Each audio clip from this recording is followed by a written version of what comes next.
Hello everyone, myself Dr. Sanskriti, physiotherapist.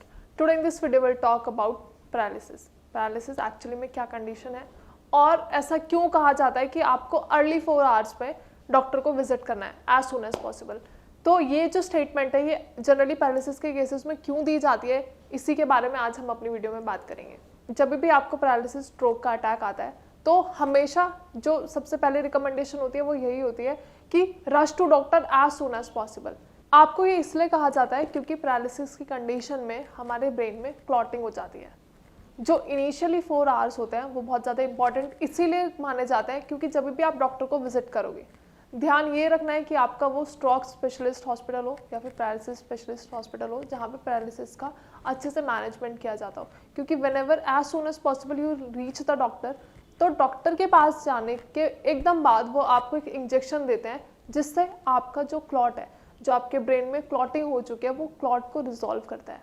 और उसके बाद जब आपका क्लॉटिंग रिजॉल्व हो जाता है तो आपकी ब्लड सप्लाई जहाँ रुक चुकी है वहाँ आपका ब्लड फ्लो स्टार्ट हो जाता है एंड अल्टीमेटली जो आपके ब्रेन का जो पार्ट था जहाँ तक ब्लड नहीं पहुँच पा रहा था वहाँ पे ब्लड पहुँच जाता है। इसीलिए कहा जाता है कि आप जब भी इनिशियल स्टेज में अपने हॉस्पिटल चले जाते हो, डॉक्टर को विजिट कर देते हो, तो आपको वो इंजेक्शन जितना जल्दी लग जाए उतना बेटर है।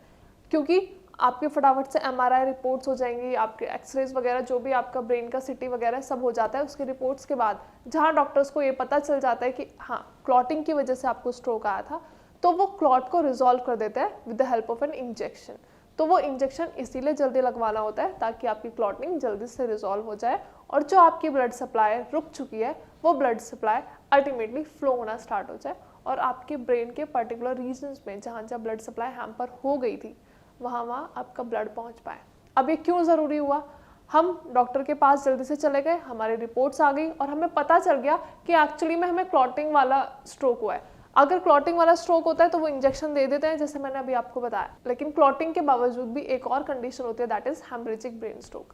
अभी जो हमने बात की clotting that is ischaemic stroke, लेकिन जो अब हम बात करेंगे that is haemorrhagic stroke. Haemorrhagic stroke में आपकी ब्लड वेसल रप्चर हो जाती है, लीक हो जाती है, फट जाती है। उसके बाद क्या होता है, आपका जो ब्लड सप्लाई है, जो आपकी वेन्स वेसल्स जो आपके ब्लड को सप्लाई पहुंचा रही है ब्लड की, वो बीच में से लीक हो जाती है। लीक होने के बाद क्या होता है, अब आप खुद से सोचो, जब भी कोई चीज़ लीक हो रही है मतलब वहाँ से आपको कोई भी सामान लीक हो रहा है मतलब वो फैल रहा है, तो आपके ब्लड में खून फैल जाता है और उस फैलने की वजह से आपका पूरा एक जो एरिया है वो ब्लड से कवर हो जाता है और ब्रेन की फंक्शनिंग में प्रॉब्लम आ जाती है। ये हो गई आपकी सेकेंड कंडीशन। इसमें भी आपको डॉक्टर को जल्दी विजिट करना है क्योंकि अल्टीमेटली जब आपकी रिपोर्टिंग होगी, जब आपके टेस्ट हो जाएंगे, तभी तो डॉक्टर्स को पता चलेगा कि आपका ट्रीटमेंट कैसे सेटअप करना है। इसीलिए कहा जाता है अर्ली 4 आवर्स बहुत ज़्यादा इनिशियल होता है। अब ठीक है, हमने बात की इंजेक्शन क्लॉटिंग की, आपका क्लॉट रिजॉल्व हो गया, आपकी ब्लड सप्लाई दोबारा से जो हैम्पर हो गई थी वो फ्लो हो रही है। इससे क्या होता है, इससे रिकवरी में हमें बहुत ज़्यादा अच्छे रिजल्ट्स मिलते हैं और रिकवरी होने के 100% चांसेस होते हैं क्योंकि प्रॉब्लम आपके क्लॉट की वजह से हुई थी। जहाँ आपका क्लॉट ही रिजॉल्व हो गया उसके बाद क्या हुआ, आपकी प्रॉब्लम तो रिजॉल्व हो गई, लेकिन जो वो कुछ पर्टिकुलर टाइम के लिए क्लॉटिंग आपके ब्लड में रही है, आपके ब्रेन में रही है, उससे जो हमारी बॉडी में इम्पेयरमेंट आई है उसे ठीक करने में जो भी टाइम लगता है वही आपका बेस्ट रिकवरी टाइम होता है। अब इससे एक बेनिफिट और है, आप डॉक्टर के पास जल्दी चले गए, आपको ये भी पता चल गया कि आपको एक्चुअली में जो कंडीशन हुई है वो किस वजह से हुई है।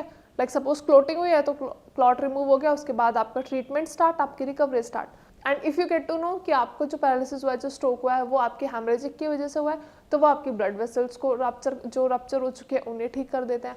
तो अल्टीमेटली इसीलिए कहा जाता है कि आप जितनी जल्दी जाओगे उतनी जल्दी आपकी रिकवरी हो जाएगी। अब अगर हम इसे एक एग्जाम्पल के तौर पे समझें तो हमारे पास एक पेशेंट थे जिन्हें एक्चुअली में पता ही नहीं चला कि उन्हें ब्रेन स्ट्रोक हुआ है, उन्हें अटैक आया। वो एकदम से अनकॉन्शियस हो गए, फेंट हो गए एंड ही फेल डाउन।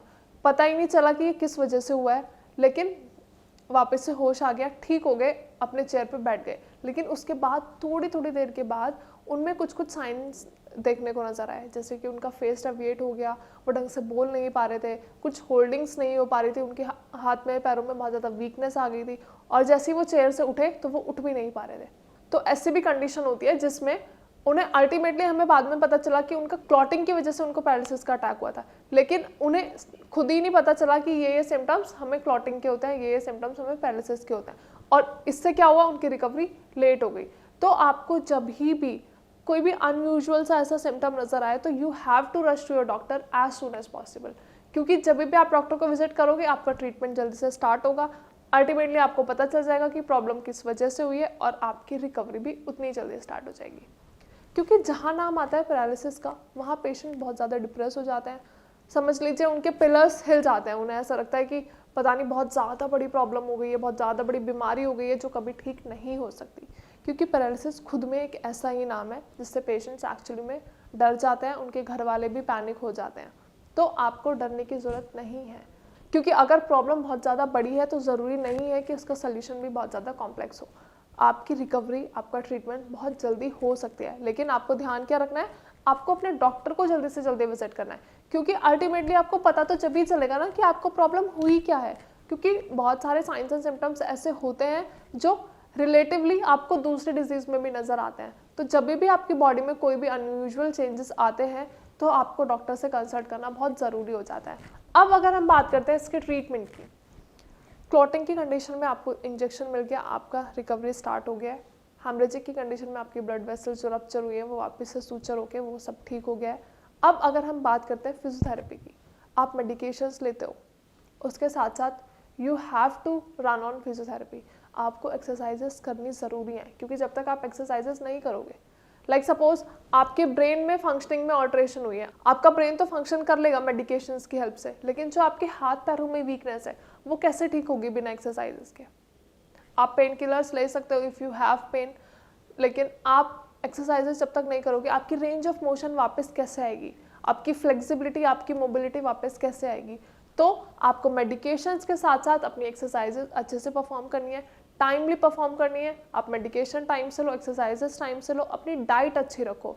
अब अगर हम डाइट की बात करें तो जनरली ऐसा कहा जाता है कि इनिशियल स्टेजेस में आपको लिक्विड डाइट पे रिलाय करना है, लेकिन ऐसा ज़रूरी नहीं है कि आप हर बार और बहुत लंबे टाइम तक आप सिर्फ पेशेंट को लिक्विड डाइट पे रखो, क्योंकि बॉडी में सिर्फ लिक्विड डाइट एसेंशियल नहीं है। सिर्फ लिक्विड डाइट हमारी बॉडी की रिक्वायरमेंट्स को पूरा नहीं करती है। तो आपको जल्दी से जल्दी अपने सॉलिड सब्सटेंसेस पे आना होता है, क्योंकि हमारी बॉडी को अल्टीमेटली प्रोटीन चाहिए, हमारी बॉडी को बहुत ज़्यादा ऐसे एसेंशियल न्यूट्रिएंट्स चाहिए जिससे उसे रिकवरी अच्छे से मिले।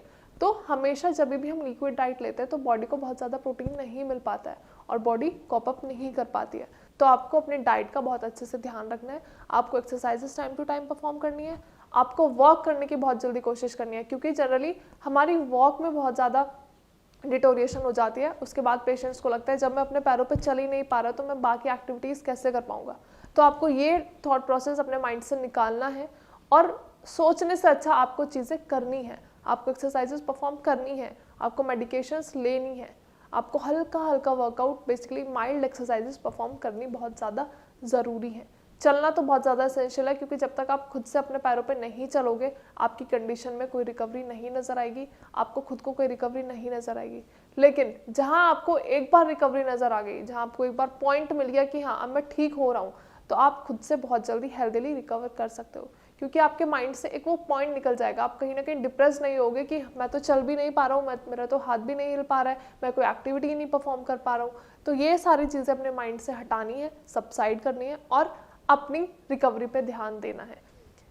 आई होप सब कुछ समझ आया होगा कि आपको स्टार्टिंग में अर्ली 4 आवर्स में क्यों डॉक्टर को जल्दी विजिट करने को कहा जाता है पैरालिसिस की कंडीशन में, एंड डॉक्टर को विजिट करने से क्या क्या बेनिफिट्स हैं, क्या आपके ट्रीटमेंट पे फर्क पड़ने वाला है। इसीलिए कहा जाता है कि आप अर्ली 4 आवर्स में अपने डॉक्टर को as soon as possible visit करो, ताकि आपकी रिकवरी बहुत जल्दी से हो सके और जो ट्रीटमेंट है, जो आपका ट्रीटमेंट प्रोटोकॉल है, जो आपका रिहैबिलिटेशन प्रोटोकॉल है, वो भी जल्दी से स्टार्ट हो जाए, और जो उसके पीछे कॉज है, आपकी प्रॉब्लम के पीछे क्या कॉज है, वो भी डॉक्टर्स जल्दी से जल्दी कंजर्वेटिवली और ऑपरेटिवली सबसाइड कर सके।